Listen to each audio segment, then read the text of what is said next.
ഇന്ന് ഞങ്ങളുടെ ലോകത്തിൽ ഗ്രോ ബാഗിൽ ഞങ്ങൾ നട്ട മഞ്ഞൾ കൃഷിയുടെ വിളവെടുപ്പാണ് കേട്ടോ.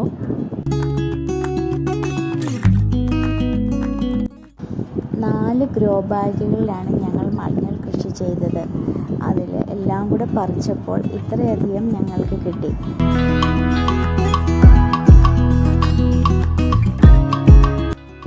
ഞങ്ങളുടെ ചാനൽ ലൈക്ക് ചെയ്ത് സബ്സ്ക്രൈബ് ചെയ്ത് സപ്പോർട്ട് ചെയ്യണേ എല്ലാവരും. ഫെബ്രുവരി മാർച്ച് മാസങ്ങളിലായി പറിക്കേണ്ടതായിരുന്നു. ചെറിയ ഹെൽത്ത് പ്രോബ്ലം കൊണ്ട് എനിക്കത് പറിക്കാൻ സാധിച്ചില്ല. ഇപ്പോൾ ഇത് കിളുത്ത് പോയി കുറച്ചൊക്കെ. ഇതിനകത്ത് കിളുത്തൊക്കെ അടുത്ത കൃഷിക്ക് വേണ്ടി നമുക്ക് നടാം.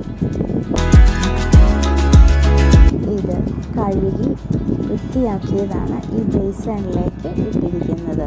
ഇനി ഇത് നന്നായി വൃത്തിയാക്കി അരിഞ്ഞ് വേവിച്ച് ഉണക്കിയെടുക്കുന്നത് അടുത്ത വീഡിയോയിൽ കാണാം.